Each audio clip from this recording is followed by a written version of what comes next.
Okay. Okay. I think this should work. So I need to mute something. Yeah, I have. These are connected to my phone, and I have my computer muted. Okay, computer is muted. And then I just hear you through TikTok, I think. So yeah, we're good. Yeah. Oh, technology.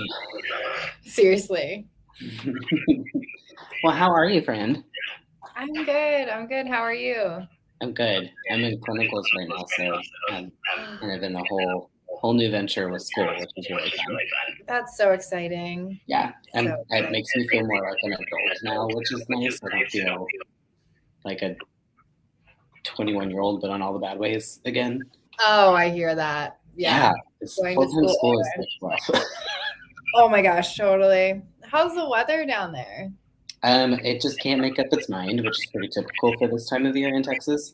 It's like 40 degrees one day, and then it's 70 the next day. All that, it's pretty standard. I would take the 70s some days, though. That would be fun. Yeah. That's the part that gets I'm just kind of just make up your mind and just stay that way for a little bit, and then I'll be good. But this will go back and forth and like drive me up. Yeah, I hear you. It's what it is. Well, hello everyone. How's y'all logging in? We're just hanging out today. I'm actually gonna kind of be excuse me. I'm gonna be asking Kat some questions and just having her tell her story, because I think this is the first time we've gone live, just you and me. We've gone live before. Yes, it is. So if you guys don't know or are not following Ms. Kat, please make sure that you are. Is your handle different on the platforms, or is it the same?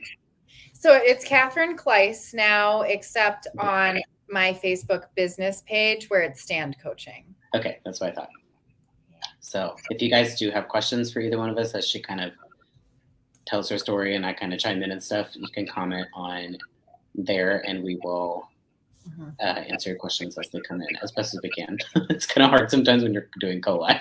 There's a lot going on. Yeah. So with the comments we're on YouTube and Facebook and... Yeah, so you can see the YouTube and Facebook comments. The only ones you're not going to be able to see is comments that come on my TikTok live. Well, I'm not seeing comments that would come up on Facebook or YouTube either. I wonder if I need to go on a separate screen and go to your YouTube. Oh, maybe. You can't see them on the stream thing? Hold on. I don't have any that's come in yet, so. Oh. That may be why you're not seeing anything. You should see a box like on the right-hand side where it says, like, yeah, we just don't have it. I found it. Yeah. So that was a me error. Okay.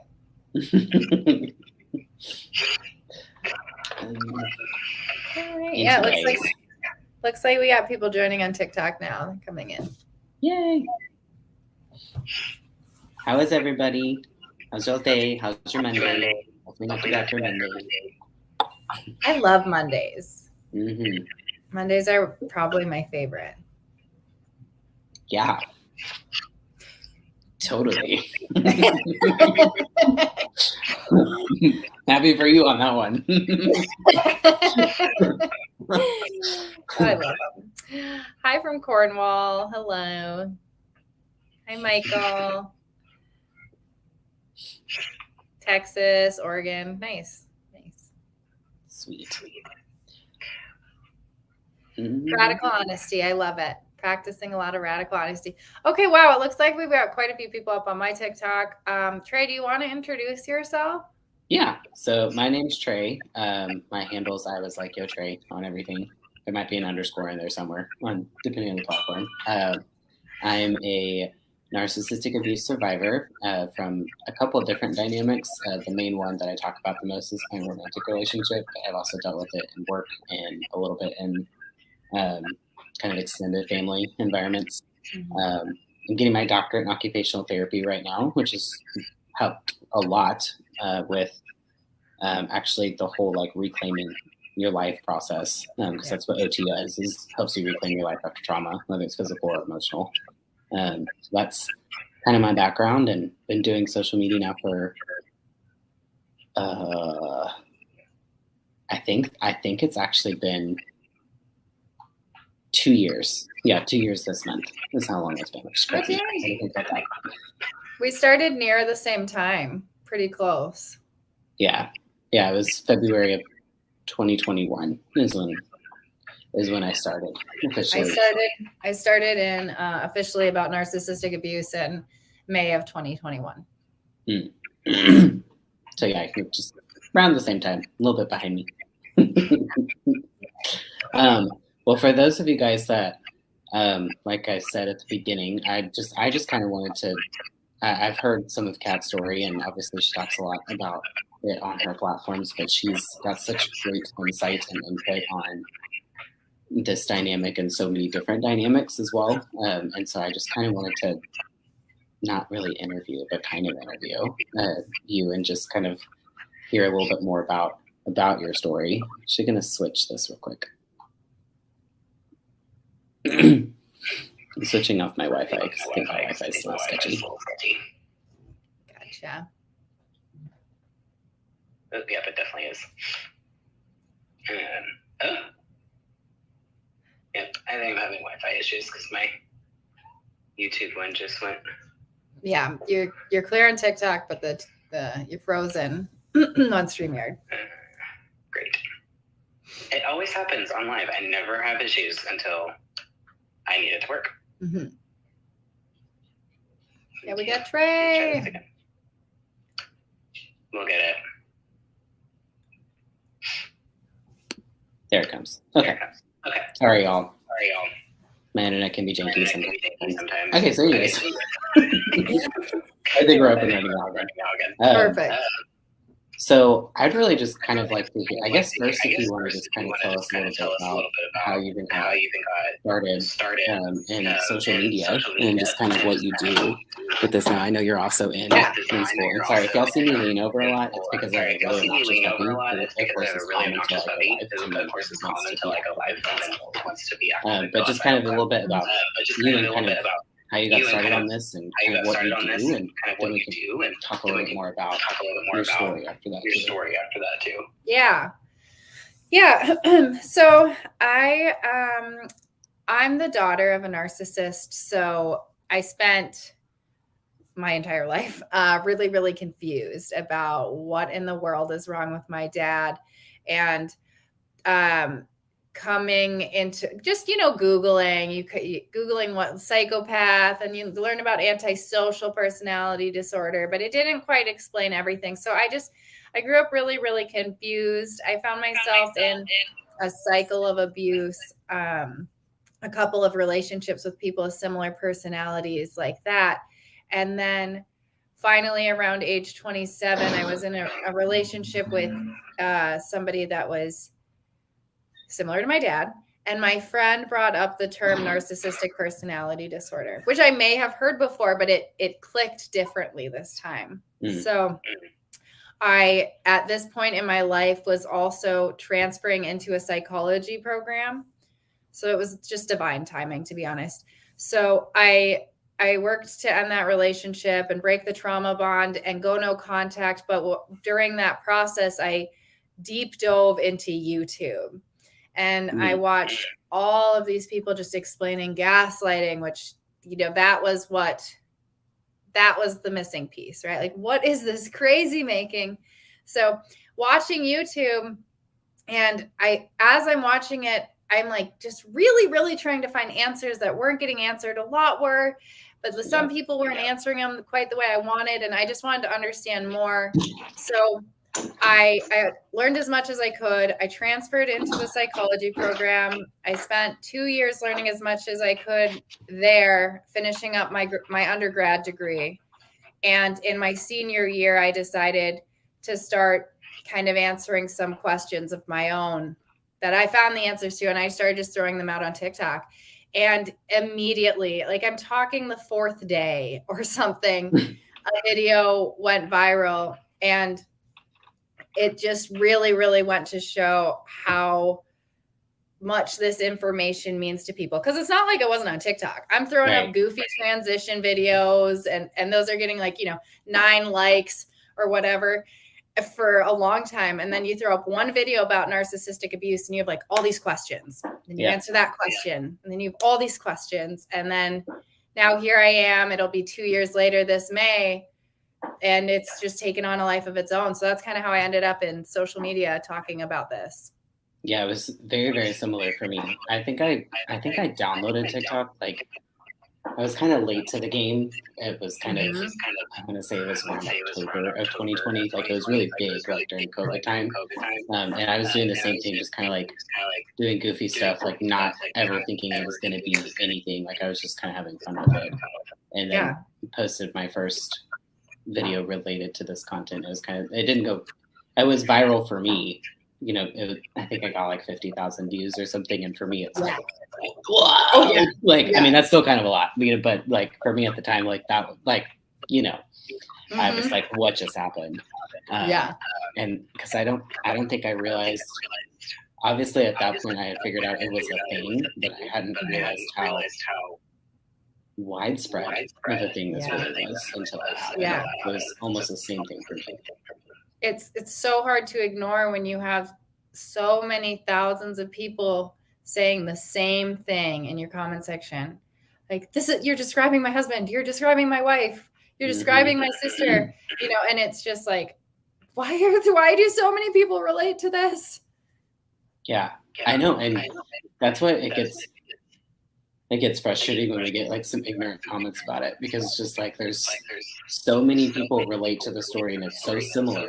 Like obviously all of our stories have like their own unique characteristics, but there's so many similarities to it. It's like you can't tell me that this isn't a thing. Like you just can't. Like, the proof is in the pudding. Okay. Yeah, absolutely. It just is. So you offer like a really unique perspective, because at least like on my feed, I hear a lot about.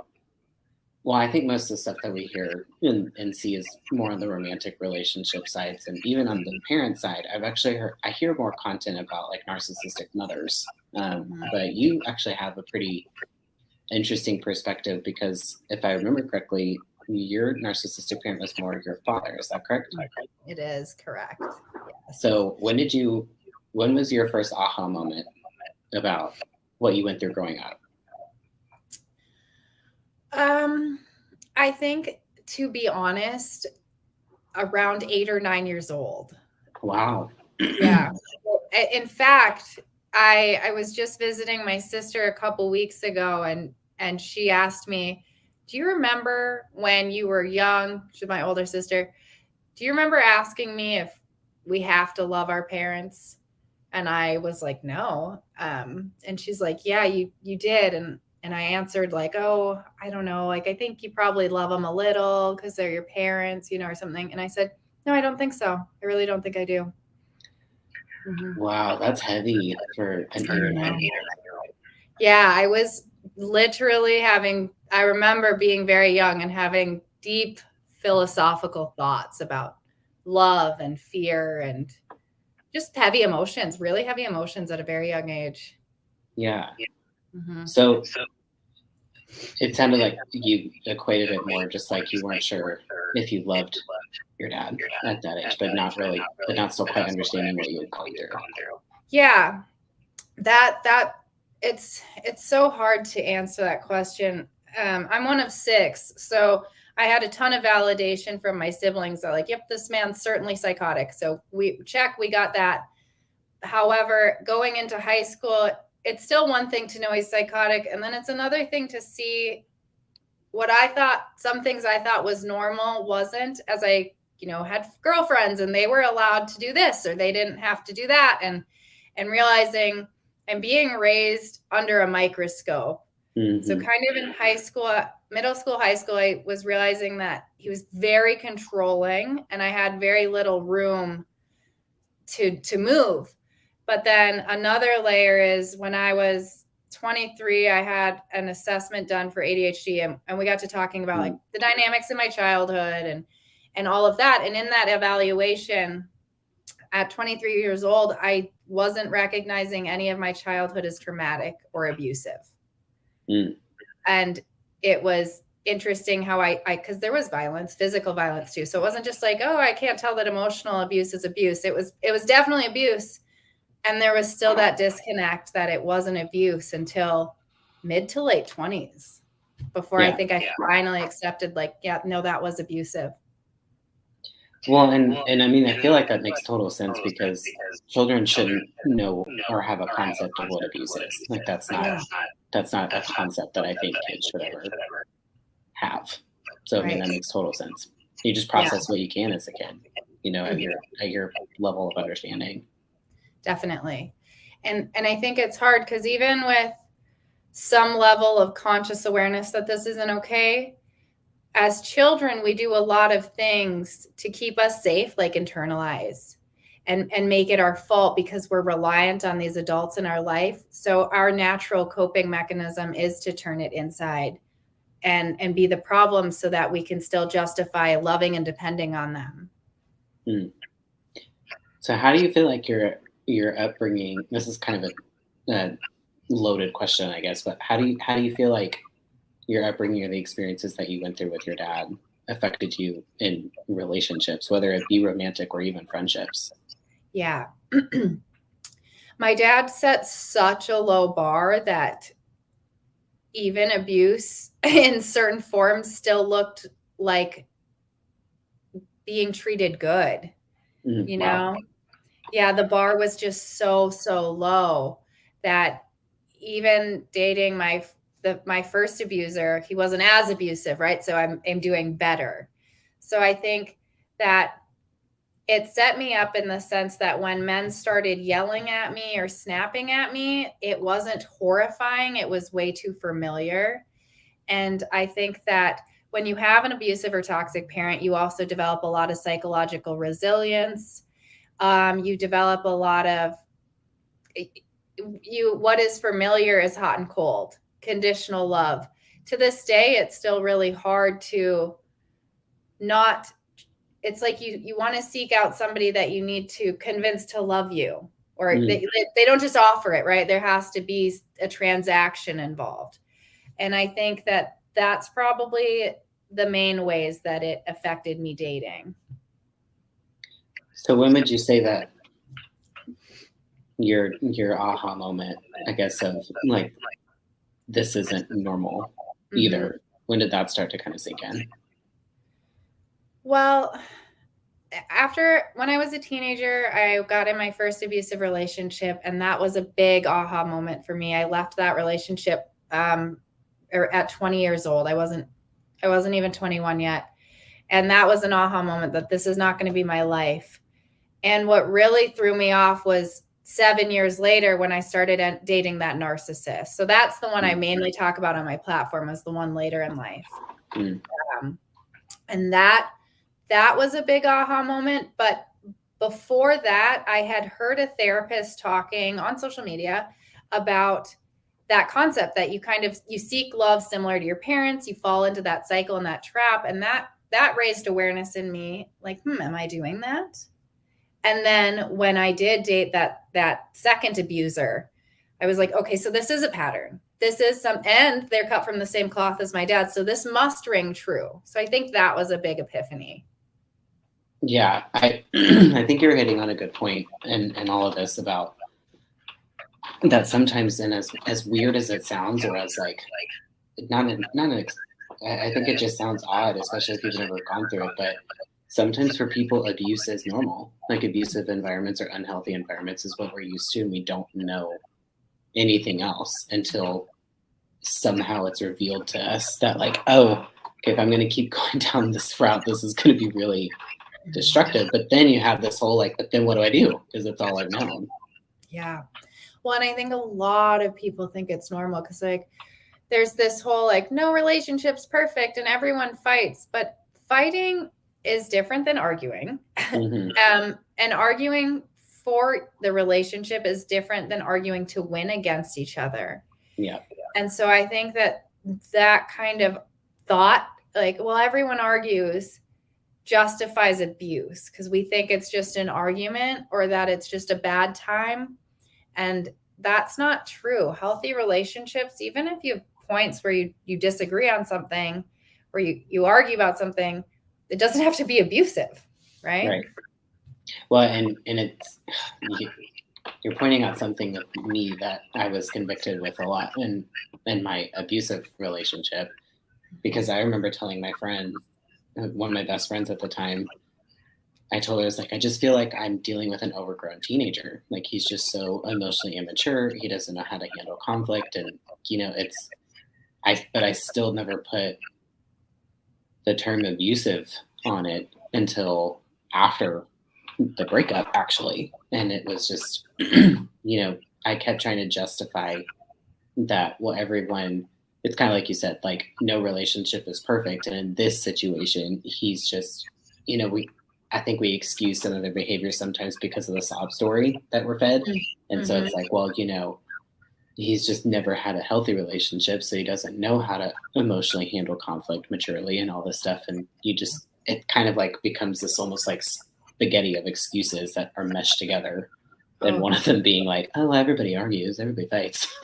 Completely, especially with that sob story and our empathy. Like, I'll show them what love is, and I'll love them into healing or healedness. And it just doesn't work that way. When someone has a void, like, if I even think about myself, before I found my own worth and my own validation, no partner could have made me feel worthy or validated, no matter how much they tried to tell me or show me, I didn't know what it was because it was something in me that was missing. And that's something I don't think we realize that's true. The opposite way is you can't love someone out of their trauma. They have to face that. You can't love someone out of their trauma, and you can't love the toxic out of someone either. Like, if they're not appreciating what you're already giving, more of it is not going to fix anything. Completely. And that's a hard concept, but it's so valid and it's so important. Like, giving someone something more that they already don't appreciate isn't going to make them start appreciating it. Yeah. Just won't. I think we want it to, I think, and I think it's almost easier for us to just be like, oh, if I just do more of this, then at least it was for me, because I was one of the fears that I had to address after this. Because I think when you get out of these relationships, it helps expose a lot of things. Like you said, it helps expose either inner fears that we have about ourselves or expose things that happened to us as we were growing up, and the thing about this is I didn't come from an abusive home. My parents were great, but I still had things that happened to me growing up that affected how I viewed myself and affected my worth and what I accepted from people, or that I looked for self-worth from people and all of this. But one of the biggest fears that I had was being alone, and just the fear of being on my own, and that my life didn't have as much meaning if I was single. Like, it was a really unhealthy mindset that I had about my worth was so wrapped up in having a relationship and what that relationship looked like. And that was one of the reasons I stayed in so long, was that fear of just doing life on my own. Completely. And that fear kept me in my first abusive relationship long. It kept me in my second relationship, was the longest, and it wasn't abusive, but it wasn't fulfilling. But it was that fear of being alone, that when I ended up with the narcissist, it was so apparent in my face that you're going to keep getting this. If you need somebody, then you will just take whoever is in front of you. And that might be an abuser. And you need to be able to be alone, to be picky or particular, or have standards, or have boundaries, or all of these things. And I just had to get to that place of radical honesty with myself about myself. Because it's real easy to point the finger. They're the abuser. They're the one that lacks empathy and remorse. They're the one devaluing us. But I couldn't ignore the fact that I was afraid to be alone. Yeah. And that was the part that I had to deal with because that really kind of affected the guilt that I had of all the other stuff, like even the dad guilt that I had, because my kids were with my abuser. So I had to deal with the guilt of exposing this person to my children and my circle and all of this, and all that grief and guilt just kind of tied in together. And that was probably, I don't know, I almost feel like that part of my journey was just as hard, if not harder, dealing with what he did. You know, and to me it was, because it was almost hard. Well, this I can say with complete confidence. It was harder and took longer to forgive myself for all of that than it was to let go of what he did. And I can say that with total confidence. Yeah. I let go of what the last abuser did pretty easily, because I've been around the block being abused, so it was like easier to cut him off. But it is that forgiveness of ourselves. You know, there's men that I've seen that never abused me. We didn't even date that long, but I'm still, when they hold a mirror up to me about where I didn't value myself enough, that's where I really struggle to grow. I think not to grow. I do fine at growing, but to face, it's hard to stomach. It's one thing when someone else doesn't stand up for you, but it's another thing when you don't do it for yourself. Yeah, because you don't have anybody to blame. No one. Yeah. And that parent guilt is so real too. And I had to just do a lot of radical honesty there as well, because I know more than anyone how much things that happen in your childhood can stay with you. That wound can stay there. And it might not be something a parent thinks twice of, maybe like one invalidating remark, but it like hits you and it sticks there. And now I'm a mother, and, you know, I also introduced him to my abuser, and that's not what I want to model for him. I saw it growing up, and to model that, just to continue the cycle, the thought of that is unbelievable. I cannot continue the cycle. Yeah. But in order to not continue the cycle, that's where a lot of the self-reflection comes in. And I think that's the part that's the hardest in this whole deal is, and I was spending, here's what I realized I was doing. I don't know if anybody on here can relate to this. I was channeling so much of my anger and disappointment into myself, into him. So it's like, instead of dealing with that, because that was really painful, like the whole dad guilt, and just like you were saying, realize like how little I viewed myself and all of that. It was like I would channel it and almost distract myself from it, and to that whole obsessive thinking about like, what's he doing, who's he with, and like all of, like, it was like this unhealthy distraction of dealing with the work that I needed to deal with. It was also a distraction of me dealing with the grief, because there was a lot of grief that I was dealing with in the relationship. I had, my uncle passed away and I was very close to him, and I didn't even have really a whole lot of time to grieve his death, because it's like all this other stuff was going on. And I kept channeling. And one of the hardest questions that I had to start asking myself was, anytime my obsessive thinking would start to go down the rabbit hole, I actually would stop and ask myself, is there anything I'm potentially channeling right now? Is there something else I'm actually feeling? And sometimes there wasn't. Sometimes I was genuinely just trying to figure something out. But a lot of times it was like, oh yeah, I'm just really disappointed in myself. Like, you know, whatever. Yeah. That was not fun. And self-awareness and reflection is a really, really important part of this journey. Like, if not maybe one of the most important parts of this journey. But the thing with it is it's one of those things that's easier if you are given tools to do it or taught. Like, it's almost a skill that you can develop. And there are so many tools and instructions that to help people learn how to reflect and become aware of some things that they might be projecting or deflecting, just kind of knowledge around it. And when you don't have any of that, you're kind of directionless, trying to reflect. And I think that our world is growing in a really good direction with that. It's because like these tools are becoming a lot more normal for people. Mm-hmm. But I know that I didn't have any of those tools to gain self-awareness at this time. And luckily, God put somebody that was very emotionally intelligent and self-aware in my life to kind of ask me the right questions that I didn't know I needed to be asking myself.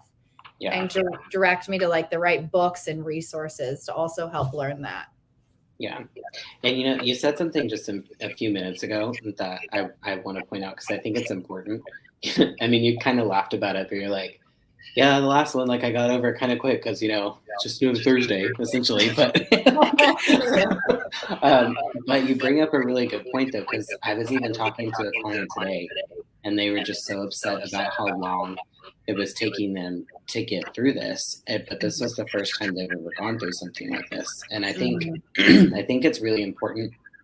And actually, we had a comment on Facebook where they said holding compassion for yourself is important. And that's really, really true because everybody's history is different and everybody's opportunities to build resiliency is different. Because the thing about resiliency is it is a skill set. Like you can't build resiliency unless you've gone through hardship. Like it's a skill. So it's really important that no matter what the timeline is on your healing journey, it's just the fact that you're on the journey and that you're doing the work and getting 1% better every day.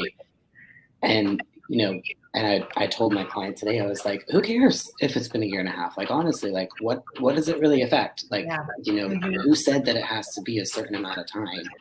And I think sometimes we can just get into this like comparison game sometimes of like, oh, well, it only took this person this amount of time. Well, A, maybe, and B, we don't know. And B, we also don't know what else they've had to practice overcoming in their life to build that skill set, because it is a skill. Yeah. I had a similar conversation this morning with a client of my own, and it's that whole like trying to use the logical side of your brain when your heart's invested in somebody and idealizing somebody. And I was like, the first time I had to do it, I had to allow my mind to overtake my heart. Yeah. It took me like 3 years. I was like, now I have no problem emotionally detaching. Like, if anything, it's like maybe I should reel in the logical brain and you just the first one. You got a little bit too far over. Yeah. So it's definitely something that, and this client was younger. I'm like, as you date, like you've learned this lesson. As long as you learn your lesson, you won't have to learn it again. Right.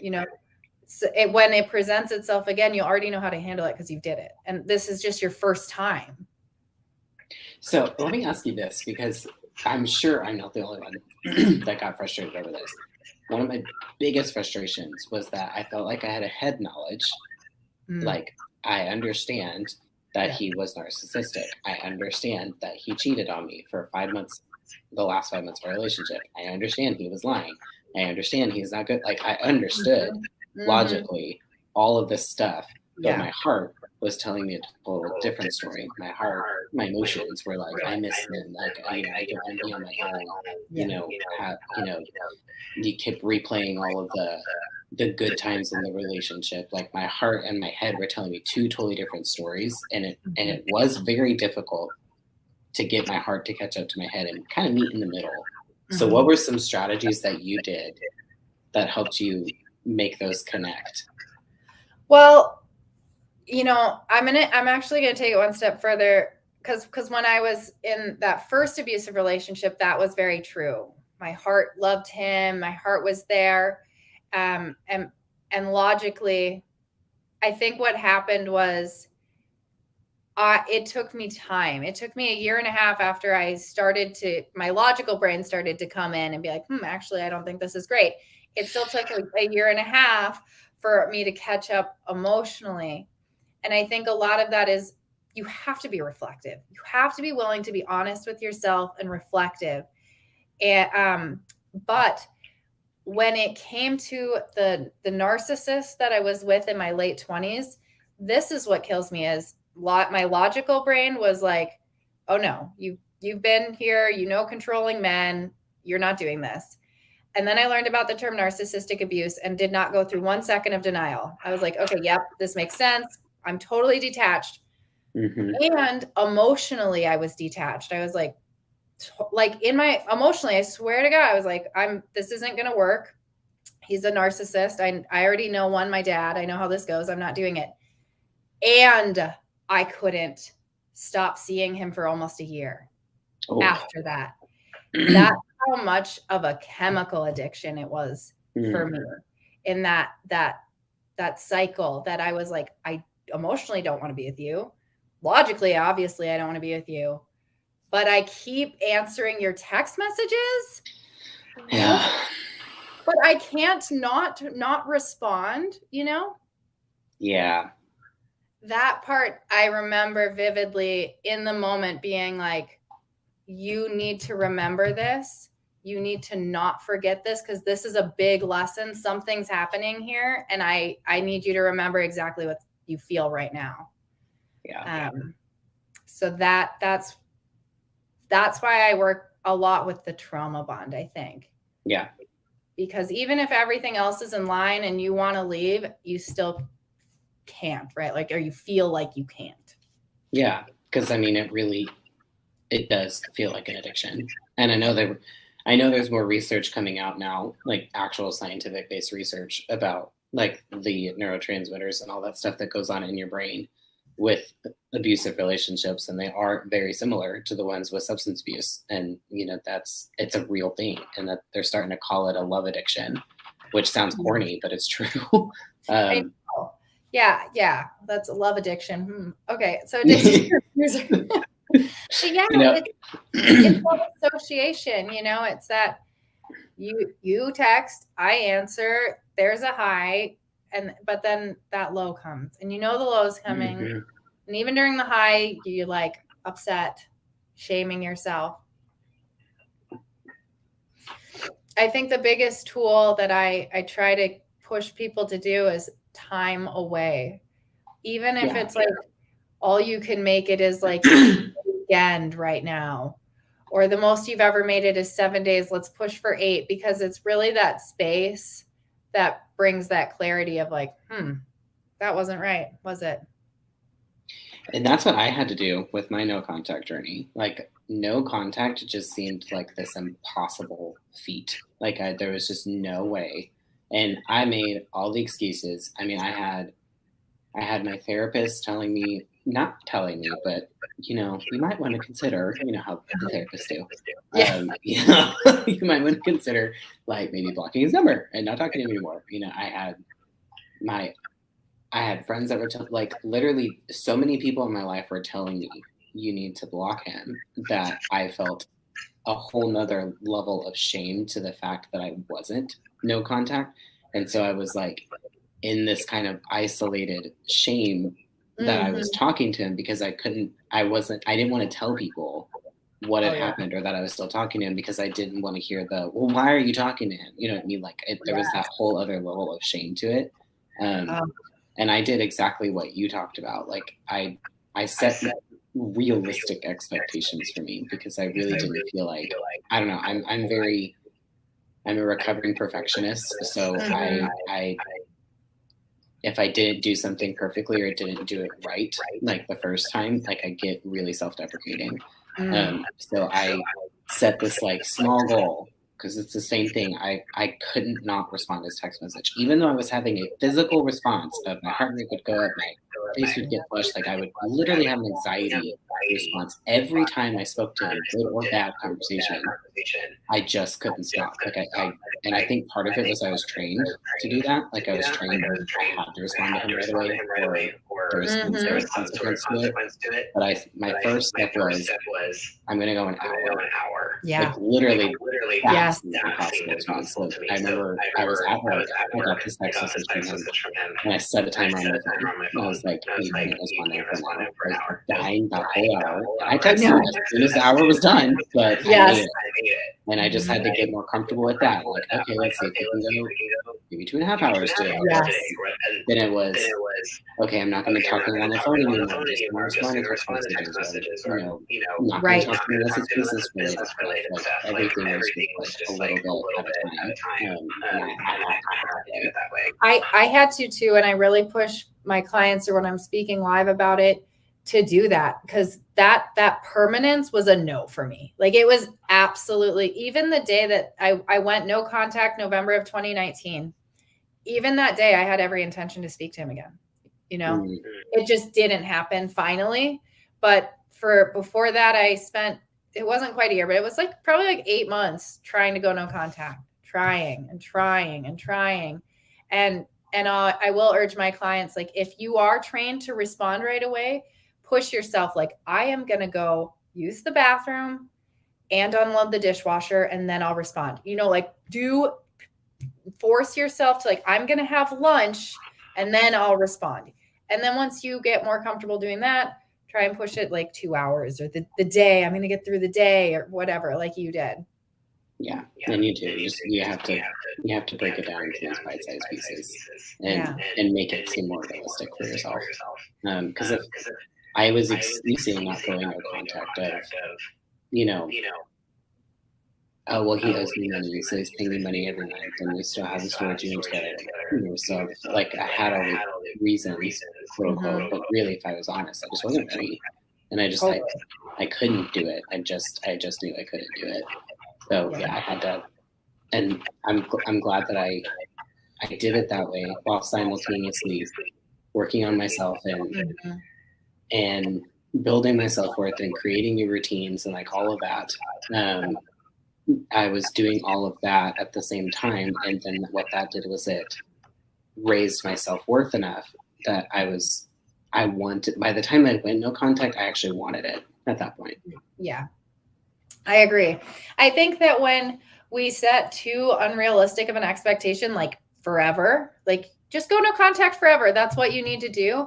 I feel like that's like asking somebody that's never stepped foot into a gym to, like, okay, we're going to do it. We're going to do a 10K. We're just going to do a 10K. It's like literally impossible what you're asking me to do right now. It's so impossible that I'm shutting down and not going to do it. Yeah.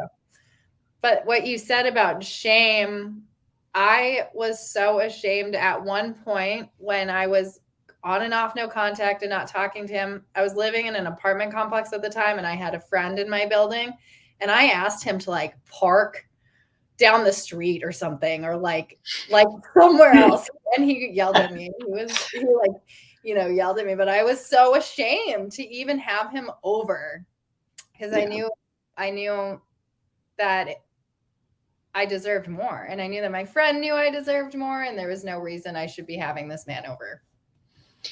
Yeah, and that's that whole head knowledge versus heart knowledge.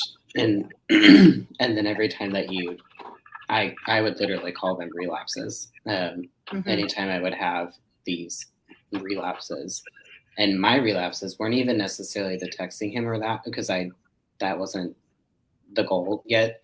Mine were social media related. Like I would unblock him on Instagram and look, and like girl, I went nuts on his Instagram. Like I was like checking how many followers he had, and it was cyber stalking. But I would unblock and then look at all that and then block again. And that was actually the hardest part. And it's weird. I wasn't even sure what I was searching for. Like I didn't know why I wanted to know this, but for some reason it was just very addictive, and I was trying to piece things together of like, okay, well, when did he start following this person? When were they liking the photos? And I was like piecing together of like, did they start following each other before we were broken up? Like I was going detective mode over and over again.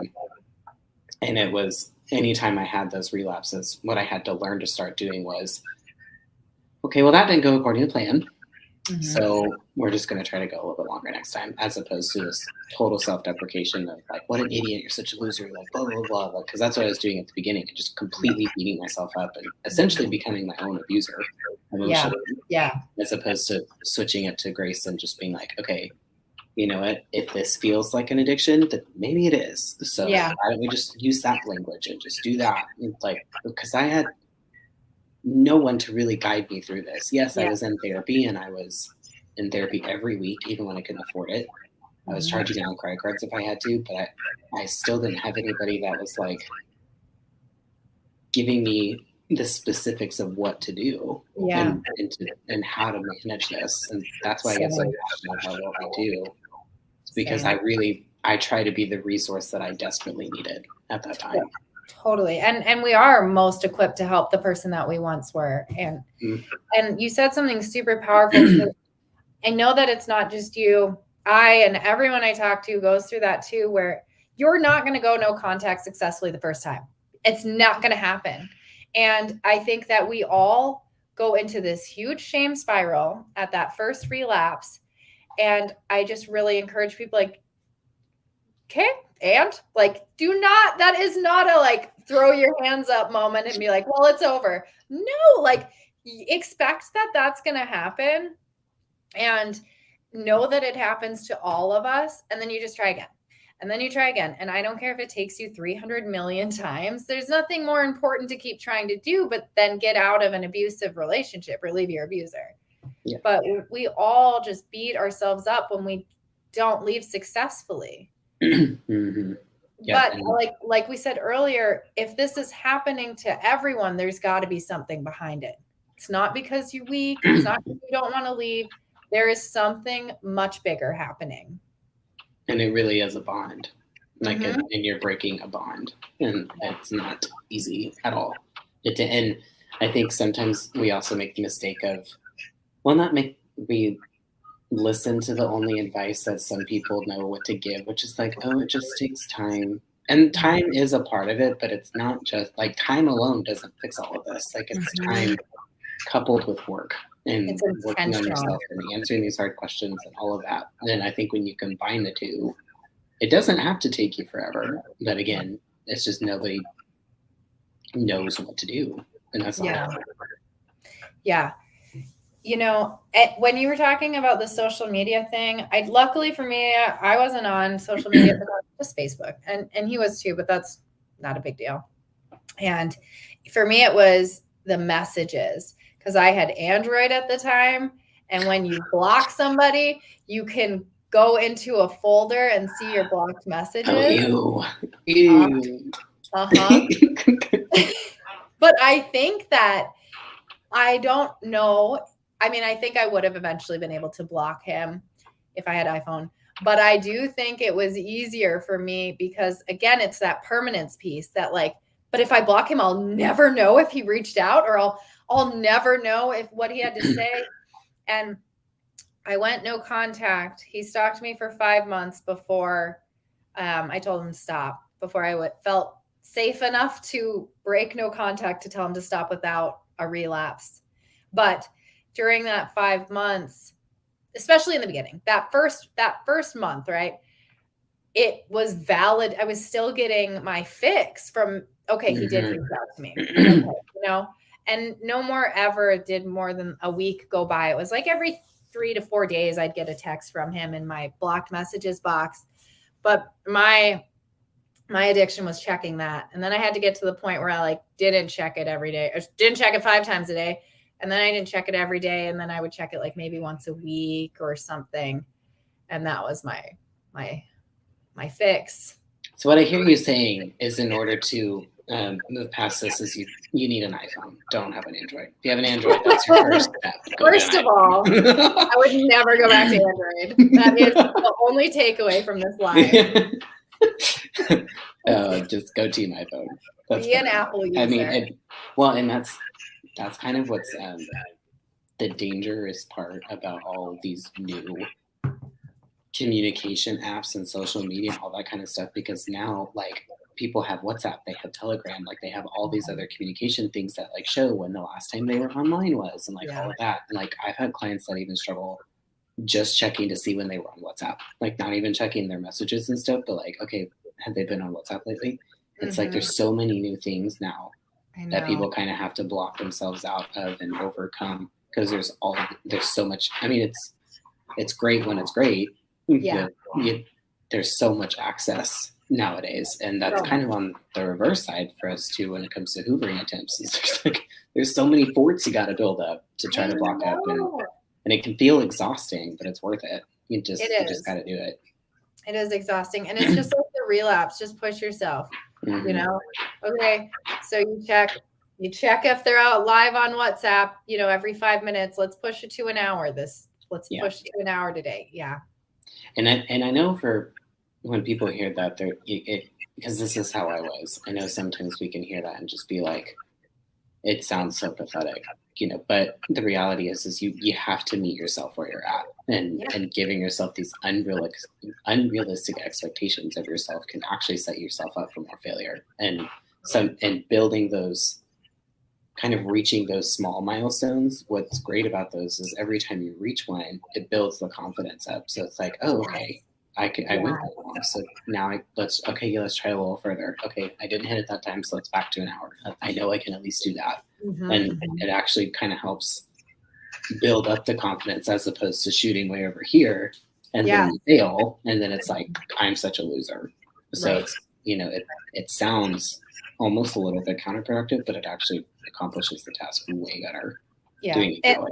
And part of my healing journey, I actually went into a deep dive of habits, because I was just really bad with, I didn't like who I was in so many areas coming. And, you know, I think it was beautiful because it was coming to the end of a decade, right? It was like 2019, I'm entering 2020. And I was like, what do I want this new decade to look like? Because I eat like shit. I don't go to the gym. Like I haven't been hanging out with God. I sleep all day, you know, and I became really good at habits. Like I still, to this day, like 3 years later, I love making and breaking habits. I have it down to a science, which it is, but that's a big part of it, is reasonable goals. You know, like I said, someone that's never stepped in the gym isn't going to go run a 10K with you.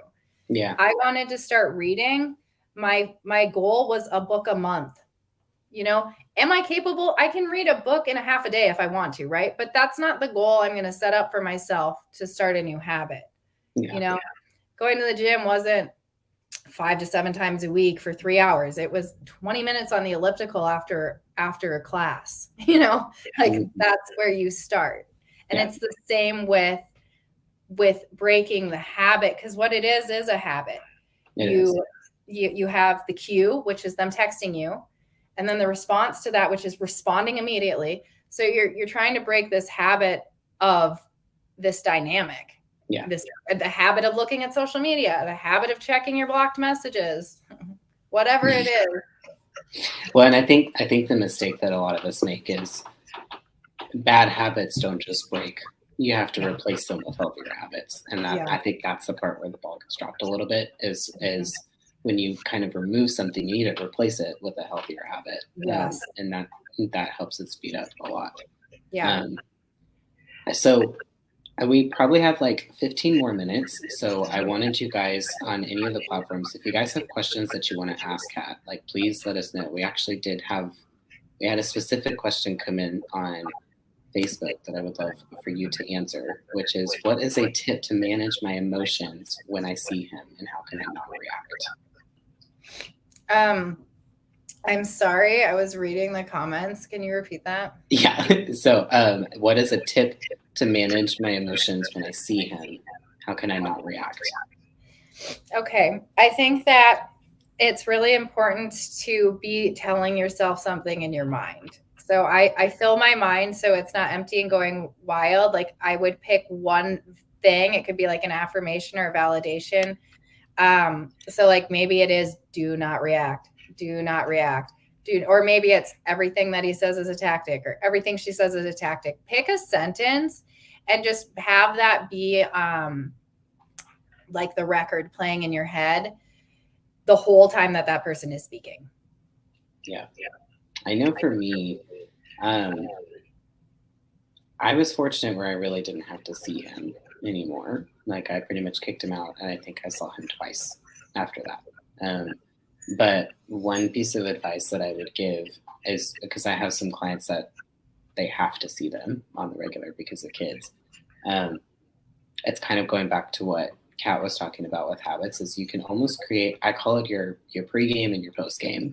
So have a pregame routine that you can build yourself up in, mentally prepare yourself, especially if it's something consistent, like if you work with them, or y'all have soccer every Saturday with the kids or something like that. Like, have something that you do beforehand, remind yourself of your worth, remind you of who they are, and whatever it is that it may take some trial and error, but get yourself to this place of being secure in yourself, practicing your gray rocking, whatever it might be, and then have your post-game routine. Like, when you get back home, even if it went well, what can you do to kind of re-energize, to recharge, to reaffirm, those kind of things, where even if you just take 30 minutes after you get home and journal and check in with yourself on how you feel and just process.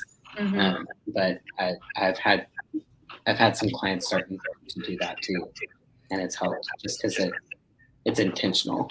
Yeah, I like that. I like that a lot, the intentional about it. I would also say another way to come prepared would be to have 2 or 3 sentences you're going to rotate through. Something non-defensive, non-argumentative, that's like, I hear that you see that, or whatever, right? Like, cool. Yeah. Okay. Okay, that's nice. So you have 3 sentences. Okay. Yeah. That's your perspective. And anything else, right? Or like something, right? So you're just recycling those 3 things. Yeah. That helps. Yeah. So true. Do you have any questions on your TikTok end? Let me take a little look. I did have one earlier that was talking about how going no contact with the parent of your children. And I think that a lot of people deal with that. So just to give you a brief game-ish plan, we advocate for the BIF method a lot when going through the custody battle and stuff. It stands for brief, informative, friendly, and firm. So just kind of making sure everything that you say is very short, very direct, very brief, just informative, like you're not getting caught in translation. But I think the most important thing you can do is, if you can't go full no contact, you can go limited contact and intentional contact, meaning only text or only email or only co-parenting app, 100% not on the phone. Leave it written. Yeah, written, because you also, besides having documentation of the things that they're saying, you have time to take a breath, not get caught up in word salad or confused, and then respond. Yeah. Yeah. And I think the written communication part is huge, and it's crucial. And and if anything, having it being written or leaving it through text message or through email actually kind of helps give you a little bit more control, because you can take however long you want to get your thoughts together and to make sure you're not responding emotionally, but you're responding logically and gray rocked and bringing those phrases in. So yeah, it is huge. Huge. I liked what you said earlier about having to replace that habit, because when it's a person, they take up so much of our life. We spend so much time with them. We spend all day, especially in addiction, and it is really, really important to be intentional with what you're replacing that time with. And there's no time like the present for that to be the healing journey. Anything that's good for your mind, body, or soul in any form. Yep, absolutely. We have one that came in over here on Facebook. Can you see this? What do you want me to read it? Okay, so I'll read it to you just so everybody else can hear it. So, I live in a small town. My ex was coming to the store I work at on a daily basis, and I couldn't handle it. Then he stopped for a while. I saw him today, and I didn't know how to act when I saw him, so I just walked by. Is this okay? What are your thoughts on that?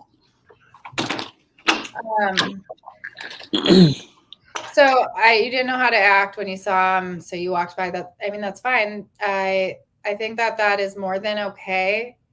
You are allowed to walk. You're allowed to walk by. I think that it's hard not to engage or talk to them, but you didn't do anything wrong. And one thing that can help, if especially if this is a pattern of them just kind of showing up at your work, especially if it's not consistent, one of the things that you can do, it's called a mental practice, and it's where you can sit down and actually literally play the scenario out in your brain. So like imagine that you're at work. Oh my gosh, my dog, she is obnoxious. Come here. So actually like imagine that you're at work and they walk in, and you can kind of go through different potential scenarios. So like imagine that they walk in and say something to you. How are you going to respond? Like and get specific with the mental imagery of what you're doing. Imagine that they just walk in and just walk past you and not say anything. How do you want to respond? And then kind of walk through as many different scenarios as possible. And what's cool about this is that I don't know if you've ever had this experience with sometimes, I don't know if y'all have ever like had a dream and you can't remember 100%, did I dream that or did that actually happen? It's because the brain, when you have an imagery go on, your brain actually sometimes doesn't recognize it as real or if it was something that you essentially dreamt. It's really fascinating. So if you do this practice and then something like this happens in real life, it's not like a new experience because you've already done it. Like essentially you're practicing it before it happens, and it helps reduce the intensity of the event when you actually go through the event. So it sounds weird, but it actually really does work a lot. Super great advice. It is great advice. And that's why I love awareness. As you're saying that, I was like, hey, I do that. But like, I never like put that together, like thought to tell people that. But it's a good idea. Imagine what they might say, how they might act, right? And so that you have your game plan. Mm-hmm. Not completely thrown off guard. And I think a big thing about narcissistic abuse is our expectations, because what people will be like, no, they're done. They're not going to Hoover. Okay, well, now you're not expecting it. You're not prepared for it. You don't know, we need to adjust our expectations because we expect them to behave normal. It doesn't matter how many years they don't. We expect, we're let down every time. We expect them to respond healthy, and they respond like a narcissist. We're let down. And the day that you switch your expectation and expect them to deflect, avoid, and blame shift, you're going to laugh because it's actually hilarious. It's such a joke. Yeah. Mm-hmm. It's such a joke. It's us taking that period where we don't adjust our expectations. Yeah. And it's funny you said that if you block and you don't expect anything, where you kind of check out. That was actually one thing that I'm glad that I didn't do. I knew based on, because here's reality, like we do know, like we don't know them, but we do kind of know them. Like we know their behaviors. And like with my ex, he was very classically victim mode all the time. And so, he had done this whole like really trying to stay friends and like all of that. And I knew it was a setup because he was smart enough to know I wasn't going to stay friends with him like long term. And so I knew when I went no contact that he was going to take the whole, oh, woe is me approach and, show all the screenshots of like, see, I tried to be friends with him and this and that, and he just blocked me. So I knew the likelihood of him doing the whole like texting me from multiple different numbers or multiple, I knew that was very, very slim. But I still prepared myself of like, okay, what if I run into him? Because like the gay community is small. There's only so many like gay bars in the town. So it's like, well, what if I run into him at the bar? So yeah, I go walk through that with my head. And then I walk through, okay, what if I get a text from a random number? How am I going to respond to it? Am I going to respond at all? And I didn't. Really? Now my cat's trying to get my lap. Can you like look at your own life, please? God. Like surrounded by animals. It was actually, and this is how I know it was him. I didn't hear anything from him until about 2 weeks after my fiance and I started dating, and we like put it on Facebook. I got this random message on Snapchat from an account I didn't recognize. And what's creepy about it though, is that I recognized the account. Like it had been on my friends list. And what's weird is that, because at one point, like I was on Tinder and I had my Snapchat on my Tinder. So like I was getting ads randomly from that. And I recognized the fact that they had been on my list, but we never had really chat before. Yes. Mhm. And so what was creepy about it was like, oh my gosh, he's been watching. Oh yeah. Like he figured out a way to watch. And so note to self, don't just slip your Snapchat or stuff out into the public, because if they're working hard enough, they'll find it. I learned that too the hard way. It wasn't a narcissist. Well, she might have been a narcissist, but it wasn't a boyfriend. It was like this person for 8 months. I like knew they were on my Snap. They were like always the first person to view my Snap. And then I started dating this guy, and now I was getting harassed, and it turned out it was some girl. Oh my oh my gosh, this whole time you've been watching me. Yeah. You know. Or she was somebody's ex. Yeah, well, it turns out she was my ex's new girl. So, yeah, I was like, wow. Okay, so anyway, that is weird. I've been there where you're like, this person's been on my friend for a long time. I don't know who they are, but like. Well, and you know, like, especially when you've been with somebody for a while, you know how they text. Like, you know what emojis they use, you know, like, you know how they text. And it was two texts that had come in through. I was like, my spirit just knew. And then I asked a question that only he would have known. And I was blocked after asking the question. And I was like, yeah, that was him. Yeah, so, affirmative. I got a comment on my TikTok. How do I join the group? Can you clarify which group for me? Because I have two. So I want to make sure I direct you to the right one before I lie to you accidentally. Any questions on your end? No. Okay. Well, we have a couple more minutes, y'all. If y'all have any other questions for us. Because I gotta start. I haven't even cooked dinner yet. Same. We're in the same time zone, and it's late. I'm gonna have to get dinner. We always eat late in my house, though. And then I told Lindsay that. I was like, yeah, we always eat late. And she's like, wait, isn't your ancestry from Spain? I was like, yeah. She's like, that's actually a very Spaniard thing to do. Because, of course, Lindsay would know that. And I was like, oh.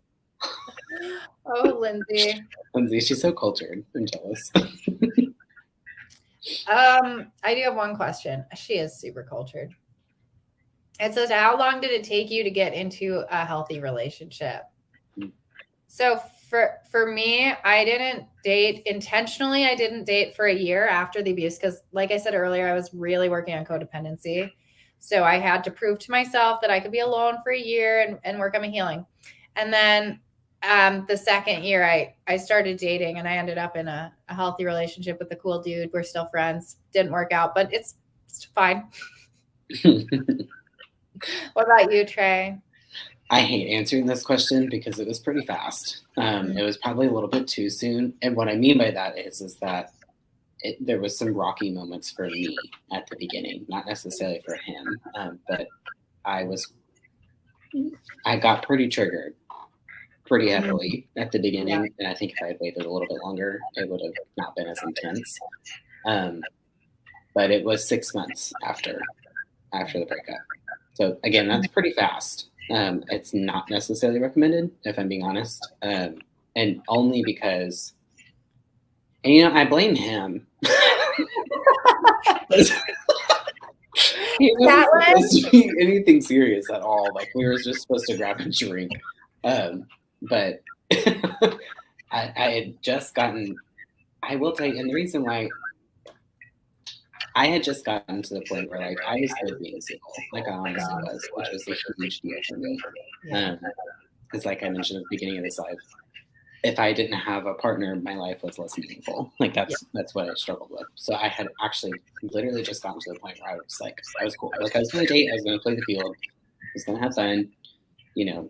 But and then you just found the one. And then freaking one night, you know, it was just happening to already be out. And he was like, oh, we're both out. Let's just meet up here. And I was just like, okay, whatever. I'll get a free drink out of it. But I think what I know for a fact is that even just a couple months, not even months necessarily, a couple of weeks prior to that, I was at the place where it was like I was enjoying like dating but I knew I wasn't ready for anything serious. So I think if it had happened any sooner than it did for me, it wouldn't have worked out. But I did have to be really honest with him. Hey, I know I'm going to get triggered. I don't know what they are. I'll be honest with you, because I knew it was soon, and I knew I was still building, not even necessarily trusting other people, but rebuilding trust within myself. Well, you know what I learned after a year and a half of healing before dating? There's only so much healing you can do, relationship healing you can do without a relationship. Without a relationship, right? Yeah. I healed myself as a whole, but there were things that couldn't have happened until I got in a relationship to trigger, because I needed that dynamic with another person, right, to show me that, oh my gosh, there's work to be done here. I wouldn't have worked on that, and I wouldn't have needed to if I were single forever. Right. Yeah. It's kind of, unfortunately, it's kind of like that whole resiliency skill set that we talked about earlier. It's the same thing with dating. Like now I still say don't do it until you feel safe to do it. And if you get out there and you start to date and you're like, oh, I'm not ready, then listen to that. Don't force yourself to date if you're not ready to. Because that's what happened to me at first. I started and I was like, oh no, we're not ready for this. So I kind of backed off of it. But there's always going to be an element of it, no matter when you start dating again, that's going to be scary, and it's going to take it. You're going to have things to work through, and just don't get frustrated by that. It just means it's the next step of your healing journey. Because healing is not linear. It comes and goes in phases. Yeah. Healing isn't, I feel like I promote healing a lot on my page. Like, it's so great, like, get over to the freedom, but it's not beautiful. Like, no, it's messy. Healing is a lot of like tears, and a lot of snot running down the face, so much snot, the eyes. Yeah, it's so much really snot. gross, actually. I have my tissues, but it's mostly crying and mostly like pushing yourself to do things that feel like you're gonna die, like setting a boundary. Like, that's not great. But we talked about pride earlier. When you do something and you weren't able to do it before, like, make it that hour or set that boundary, like, that instills that confidence and pride. And then you do it again, and you do it again, and you drag your feet the whole way, and that's healing. Yep. Amen, sister friend. That is so true. So, yeah. All right. Well, I do have to start getting dinner ready before it gets much later. But yes, I'm glad we did this, and I was glad to hear more of your story and how you overcame everything. So I appreciate you doing this with me. I really enjoyed this. Me too. I want to do it again. Yes, definitely. Yes. All right, everyone. Well, y'all have a great evening. Thanks for logging in with us and spending part of your night with us. And we hope that you guys have a great night, and we will see y'all soon. See you soon. Bye, everyone.